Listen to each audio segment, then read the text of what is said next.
Hello guys, this is CodeNCode and this is 8th lecture of string algorithm series, and in this lecture we are going to learn about Z functions and its applications. So let's get started. So what is Z function?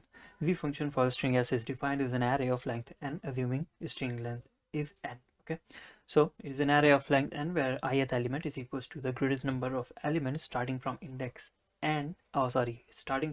I that coincide with the first characters of S. It will be much easier to understand with an example. So suppose this was string S and Z of 2 would be equal to 2. Why is that so? Starting from index 2, there are two characters which match with the prefix, like A matches with A, B matches with B. The third character doesn't match with uh, the third character of the prefix, so Z of 2 or Z of 2 is equals to 2. So basically, starting from index 2, there are two characters that match. Z of 3 would be 0 because starting from index 3, there is 0 character that matches with prefix. Similarly, Z of 4 would be 0. Okay, Z of 2 is 2, Z of 3 and 4 are 0. So,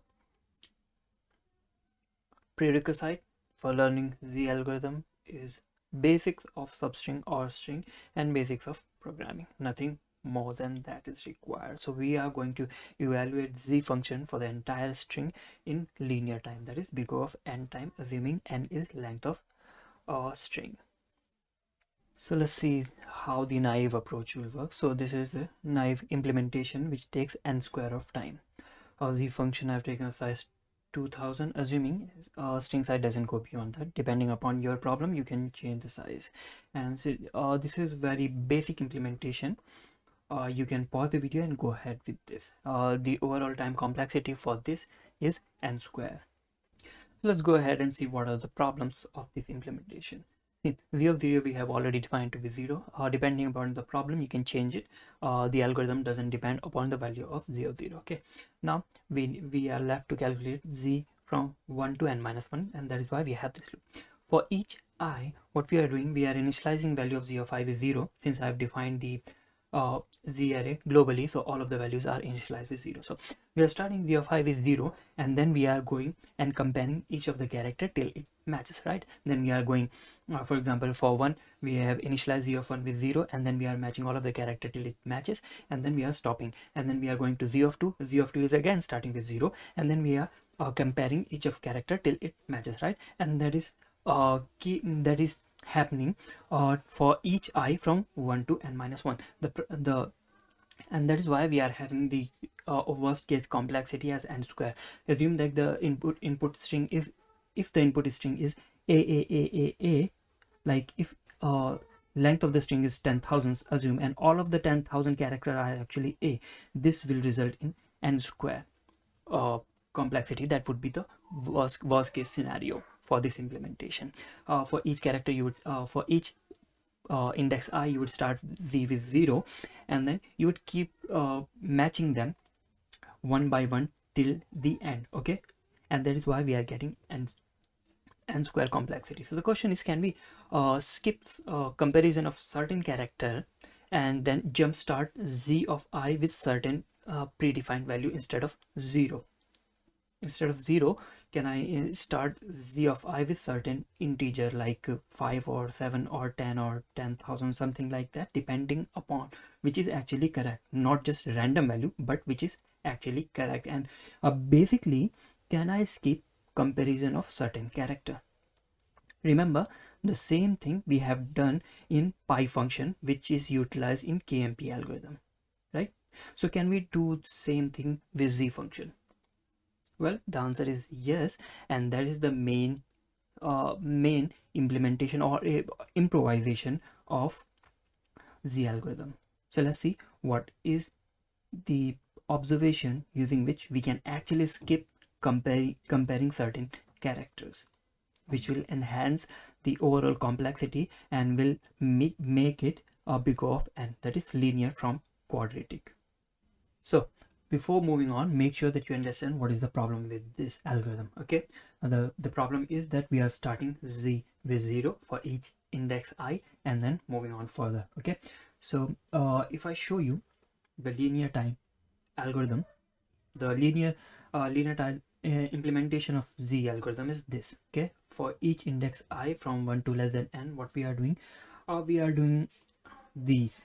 This is the exact same thing that I'm doing here. Okay, this is the exact same thing. If you remove this and these two if condition, the algorithm is actually again n square. The only reason this is a linear time algorithm is this line, and since it is using R, so of course we need to update L and R, and this line. So if you remove these two if condition, this is n square algorithm, and because of these two implementation or these two condition, it is actually because of n implementation of C algorithm. And we are going to see what are these two lines, what are these two if conditions, and what is that they are doing.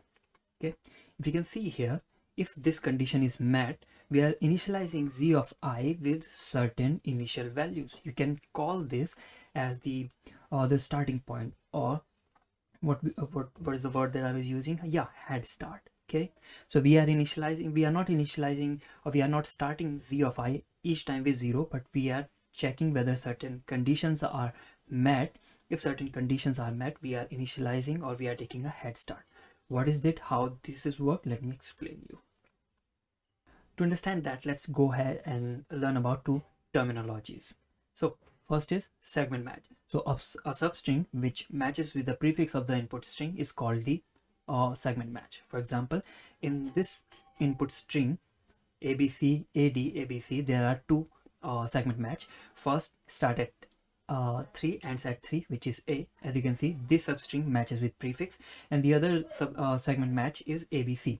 You can see ABC matches with prefix ABC. So this segment starts at 3, ends at 3. These two are indices. This segment starts at 5, ends at 7. Okay, so this is segment match. Now the other terminology is the rightmost segment match. As the name suggests, when we are at certain index, so till now the rightmost segment match that we have found will be represented by L and R. And if you see in the implementation, these L and R that we are updating here, and the R that we are using here, and the L and R that you see here actually represent the rightmost segment match. So when we are at index 4, the rightmost segment match is L is equals to 3, R is equals to 3. Okay, and when we are at index 6, as you can see, the rightmost segment match at this point would be L is equals to 5, R is equals to 7. Okay, because at index 6 we have found all these three, and the rightmost of them is this. So this is rightmost segment match. This rightmost segment match is the most important, and this is what will help us head start. Okay, that is the rightmost segment match. It will help us head start and initialize z of I with certain certain value with which we so that we don't have to compare certain characters. We can directly leave them. So this first if condition that you see is actually used to update the rightmost segment match. So now you understand why we have this if condition. The only thing left is to explain you this, which is the most important part of this algorithm. If you remove only this line, the algorithm will run in n square time. Okay, so this is the most important thing which is helping us head start. And what is that? Let's just go ahead and see.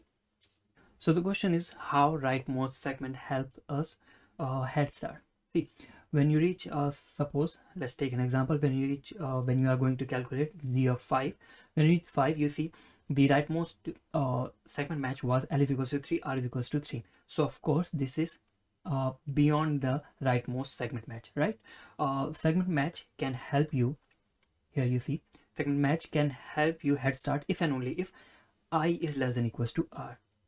Clearly R is 3 and I is not less than R. So this the last found right, or basically the rightmost segment match cannot help you head start for index I is equals to 5. Okay, so for this we have to start from 0. So we'll compare the 0th character, I mean the first character starting from this index with the 0th character. These two match, so z becomes z of I becomes 1. Then this character with this character again match, z of I becomes 2.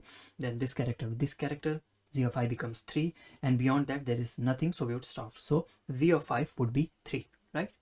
And after that you would update z of I is 3, so you would update L is equals to 5, R is equals to 7, right? After that you go for index 6. What would happen? Of course I is less than equals to R, because R, the rightmost index, rightmost segment match of, for that R is equals to 7 now. So 6 is less than equals to 7. What you would do now, in this case the rightmost segment match will be able to head start this, right? But why is that so? See, what this means is that previously found segment match, this actually also exists in the prefix, right? That means this subarray, I mean this substring also exists in the beginning. Okay, so whatever is the z value of this can be the z value of this, and this is how we are able to head start. So in the segment match, this is the second character, right? So from the starting second character, starting from the second character, this substring will be present there. Okay, so how do you know that? It's simply I minus L. Okay, I minus L will tell you the starting position of this substring. So whatever is the z value of this can be the z value of this. I'm telling you can be because there is a problem, and that is taken care by this. What is this? I'll be explaining in the next slide. So we are able to take a head start because of we know this substring already exists here, so z value of that can be z value of this, and that is why we initialize z of I with minimum of this, or for time being just assume z of I minus L. Z of I, which is 6, 6 minus 5 is 1, so z of 1 will be z of this index. Z of 1 was 1, so for index 6 we have initialized z of I with 1. Okay, so we don't have to compare the first character, we can directly go for the second character match, and that is exactly what happens here. Starting from I plus z of I, we match all of the character. So we would start matching from second character because z of I is already 1. That means we don't have to compare the first character. I would start comparing by the second character by this.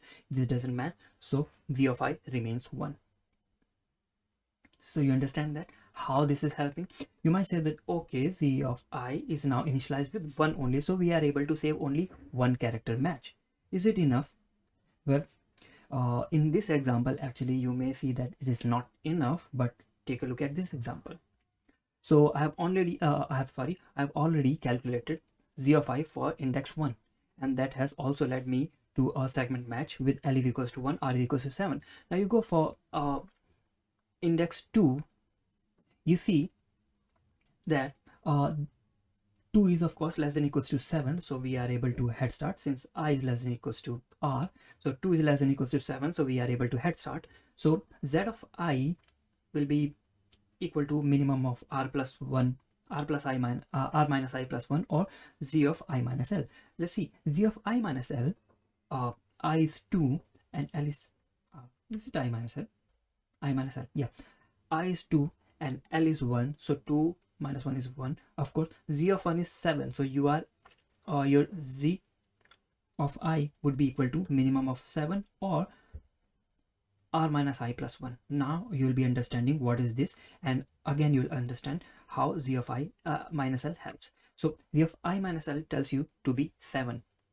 What if you don't minimize it with this, and suppose a z of I is z of I minus L? In that case z of I would become 7, which indicates that starting from index 2 we are able to match 7 character with the prefix, but that should not be true because they are starting from index 2 we only have 6 character, right? So z of I can be at max 6, it cannot be 7, and if I initialize z of I with z of I minus L, that would result into a wrong conclusion, right?